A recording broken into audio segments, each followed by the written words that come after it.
Hello there, I'm Vine and today I have for you the most ethical way to play Stellaris challenge build. But before we start, I have a question to all my viewers. Have you ever done anything at the last minute, didn't really think about it, and it came back to bite you in the ass couple days later? Because I have. I wrote most ethical Empire build as filler option, thinking that no Stellaris player will ever click it. And here we are today! So, first thing first, let's define what most ethical Empire build even means.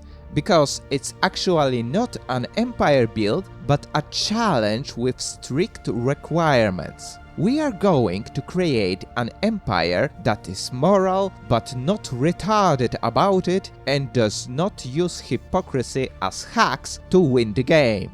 In one sentence, we are gonna play as good guys and do it in a good faith. Now we have to define our rules and goals. We will start with policies, and please focus here because it's a long list. Our diplomatic stance should be cooperative or mercantile. We can of course use expansionist for initial expansion, but we must change it as soon as possible when our borders touch another empire. First contact protocol must be proactive. War philosophy must be defensive. Of course, we don't have to be stupid about it, and we can change it to attack awakened or genocidal empires and crisis aspirants when we need to. But aggression towards all other empires is strictly prohibited. Subjugation terms only benevolent and stick to it. We can have vassals to farm victory points, but we can't exploit them economically or politically. They deserve to have independent diplomacy.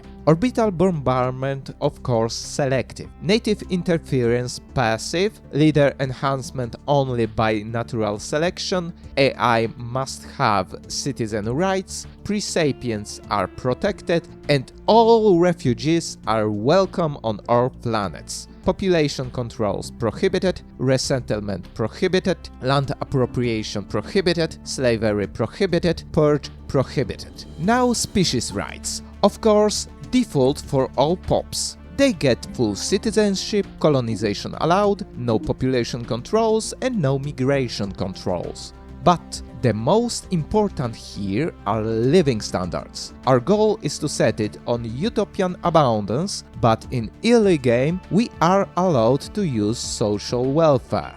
Next are planets and their environment. We cannot terraform basic and Gaia-type planets. We cannot remove natural blockers from those planets. And we cannot damage their environment in any other way. Banned perks are Become the Crisis, Colossus Project and Nihilistic Acquisition. Don't take them. Espionage is pretty straightforward. No hostile operations allowed, so we can only gather information, prepare sleeper cells or acquire assets, nothing more. And finally, the politics in galactic community. In general, we should upvote anything that increases pop happiness, living standards, or forbids something that we cannot do. And we must downvote everything that decreases pop happiness, living standards, or encourage something that we cannot do. For example, the greater good or rules of war resolutions are instant upvote, while industrial development or bureaucratic surveillance must be blocked. Also, we cannot ever create Galactic Imperium, and we must end custodianship as soon as possible if we defeated the crisis. That is the most of the things that we cannot do or must do to create the most ethical empire in Stellaris. Of course, during the game run, there will be much more ethical conundrums presented to us. I can't examine every one of them here, we don't have time for it. But if you will follow the spirit of rules and goals I mentioned, you should be able to make right decisions. Now, we can finally talk about Empire build itself and what options would be the best to fulfill this challenge. Authority is of course democracy, the most moral, annoying and free authority in the game. 3 basic ethics: Xenophile, Pacifist and Egalitarian. They all unlock necessary options or encourage policies that we need for this challenge, so they are all must-have. As for civics, we have a lot more options. Paradox gave us many that are morally good. I decided on Meritocracy and Masterful Crafters, one of the most versatile meta-civics in the game. But any mix from good civics is a valid option here.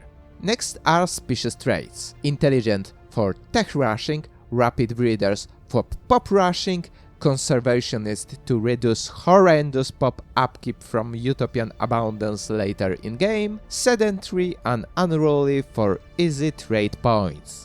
For finishing touch, Remnants Origin. A little loophole in planet rules, because Relic World is not a basic planet and we can safely make it an ecumenopolis later.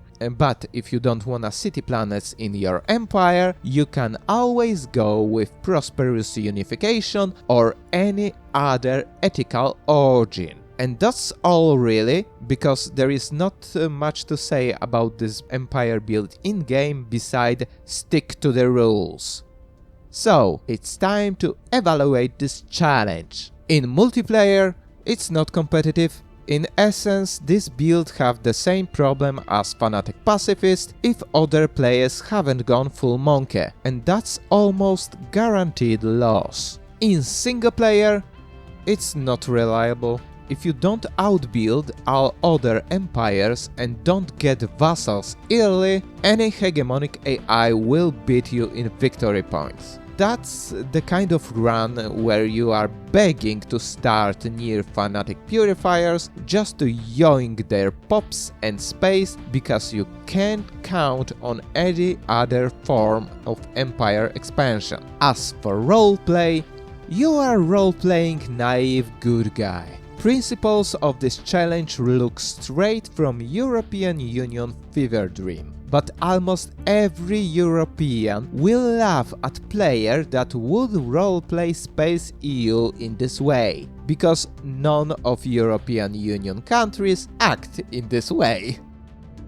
Anyway, what do you think about this build? Write your opinion in the comments and remember to check out Community tab to vote on next Stellaris build. This time I will think thoroughly about all options in the pool beforehand. See you next time!